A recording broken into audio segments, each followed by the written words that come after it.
What did you think of the first half effort? It was awful. Dog. I think just understanding, the talk before the game of what we're playing for, playoffs or championship, and to come out, in that first half, but more or less the first quarter, and give up 37, the interest level wasn't high. It's just, disappointing. But I thought, again, at halftime, we talked about it. I thought we put ourselves in a better position, but in the second half, you got to be flawless. Every possession means something, and when you look at our two guys, I think they were 3 for 17 from the three. Got great looks, just didn't go down, and that's kind of been the season for us in that sense. We're getting great looks; they're just not going down on our opponent. They're getting good looks and they're making them. So. Understand we got 8 games left, and we're still in control of this. But our effort has to be a little bit better from the start. Fans booed you guys pretty loud in the third quarter. Do you think that was just Yeah, it was probably should have been booed in the first quarter. Just the effort and the play. They have a right. They paid to see a better show, and it wasn't there until the second half. We can't come out like that, especially this time of the year.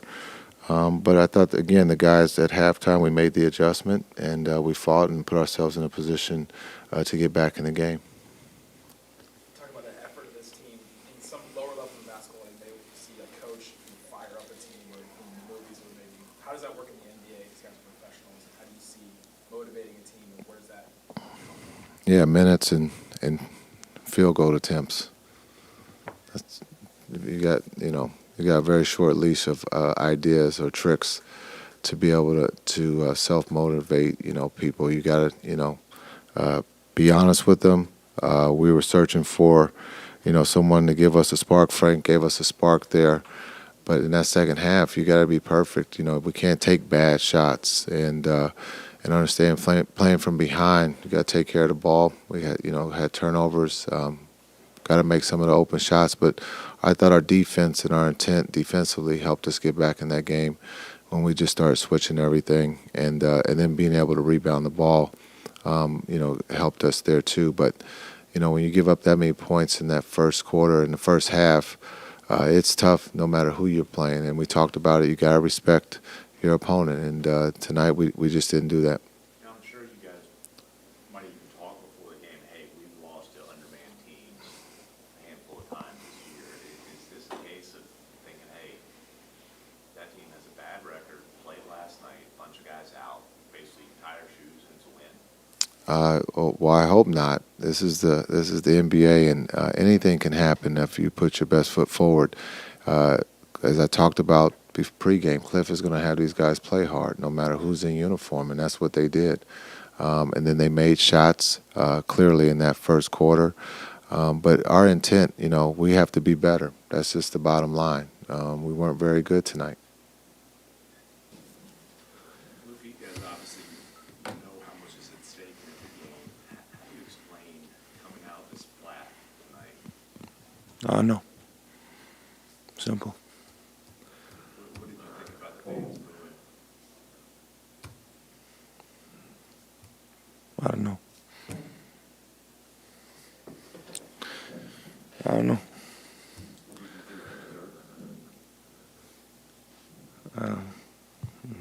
You guys put him in a spot here, but probably, yeah, this season hasn't been what we think it was going to be. But, we still got time to make up. What does it take to fix the season, to make things right? To win games. Simple. Is this as frustrated as you've been? I mean, yeah, it's really frustrating. I think you can see it with me on the court. Sometimes I don't feel it's me, just being out there. I used to have really fun, smiling on court, but it's just been so frustrating, maybe for a lot of reasons, not just basketball. What else is going on? I don't talk about my private life. Just a lot going on.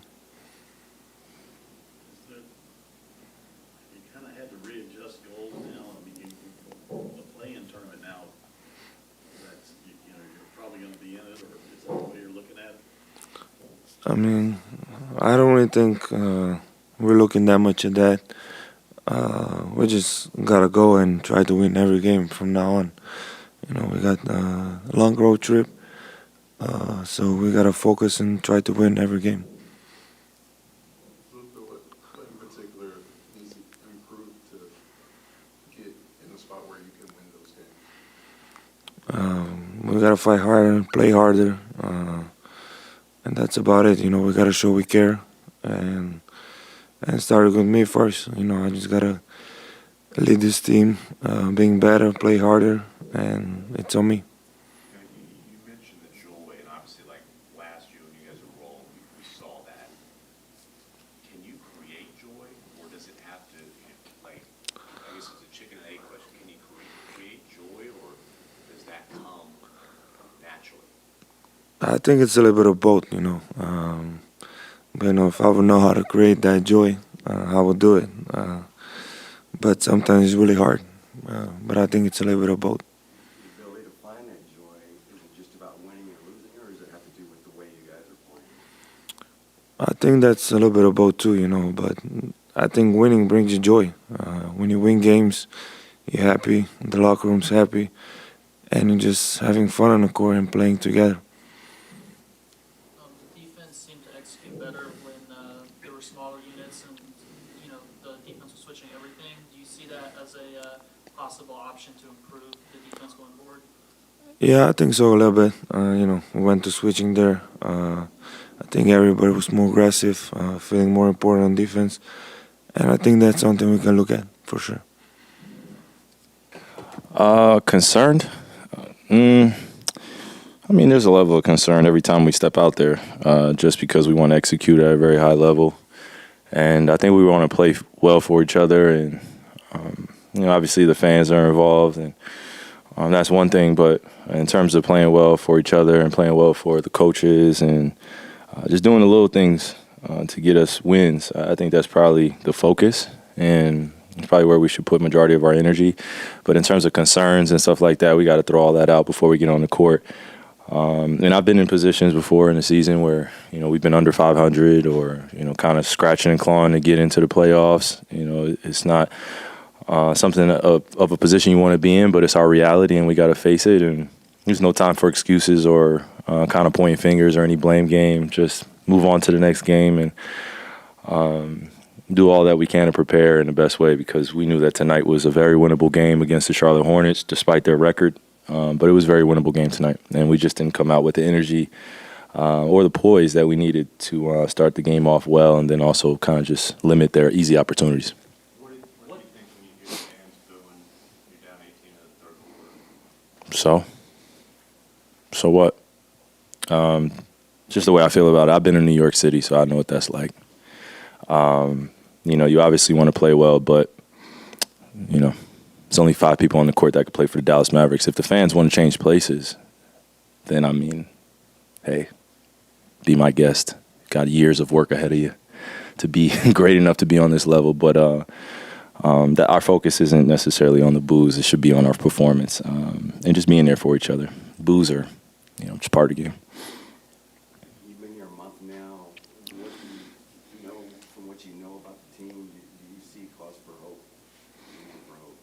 Anytime I step on the court, I feel like whoever is out there with me, we have a high chance to win. And I think a few other guys feel the same way. And again, it's not a time to put out the pretty words that sports loves to put in, like hope and concern. And it's hoop. Like it's obviously the point of the season where we really want to lock in a point where we can put some consistent wins together. But in terms of all the pretty terms of what we want and what we feel inside emotionally, like that leads to the articles that don't make any sense about where we actually are in the locker room. The outside perception, I think. Where are you guys in the locker room? Yeah, I mean, we're a very poised group on days where I feel like we put in the best effort, and then on days where kind of the energy falters or we don't start off well or the offense isn't going or people aren't making shots, there could be some emotional pulling in other directions that can dictate the outcome of games. And we're still feeling each other out in a way of getting used to each other's efforts and attitudes and temperament. And that's a real thing. That's a human thing. That's a human element. Whether people believe it in basketball or not, there's a very fine line between winning basketball games and everyone being on the same page and losing basketball games and things splintering and you pointing fingers. So, again, wins and losses come and go, but just knowing that after games we can come together a little bit more and talk honestly and openly when the time is right, then I feel like we're growing. And that's the mindset here, just growth. I came into this being traded.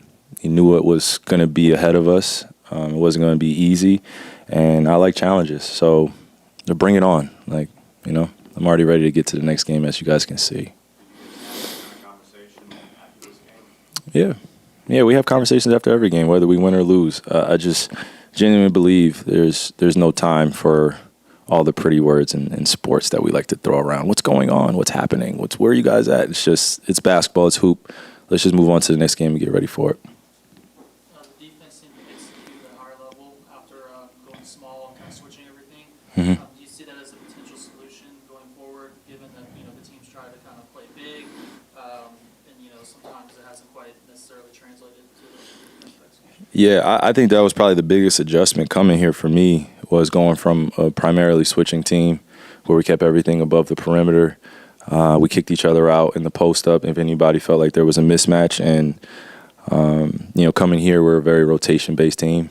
And that just takes some time to get used to, the drives, the closeouts, and just where everybody's going to be on the extra plays that need to be made. I think we make an unbelievable job, or we do an unbelievable job making extra plays for one another, but doing it over and over again, it's taxing mentally and physically. So, again, we just got to stay solid on that end, and I think the offense will take care of itself. We're in these games. Like, again, if we were out of these games completely and we were getting blown out, I'd definitely be up here saying some different words and be a little bit more worried. But we're in every single game we play in, and offense is not our issue. It's literally defensive mentality and getting stops. I mean, Gordon had 25 tonight. PJ had 28, and we could look down. All starters had plus 10. Or at least 10, and that's where the starting five has to look at themselves in the mirror, including myself, and be better to start off the game, because we clearly didn't do that. So I take my responsibility for that, and moving forward, we won't have games like this start that we had tonight. I can't say we don't have games like this, but we can't have this start and expect to win ball games, so it's on me. When you said you knew what was ahead of you when you got traded here, I have to ask, did you know it would look like this? Maybe you don't think of it in terms of expectations. The idea that you guys would be 2 games below 500. Mm-hmm. You and Luka together would be 3-7. Is that whatsoever what you could have imagined? I mean, not really. I didn't imagine. I expect to win every ball game that I play. So that's the attitude I go on with. But the reality is what it is. We are 3-7. But again, it's a team basketball game. As much as people want to put it on me and Luka, it's a team basketball game, and we talk about that in the locker room. Everyone loves to point the fingers at what we're doing, but it's a team aspect game. And I feel like when we focus on our team aspect, then that's when we get clear answers. But when we focus on 2 guys and what our numbers are and whether we can play better, it limits all the other guys and their capabilities in that locker room, and I don't want to do that. I believe in each one of those guys.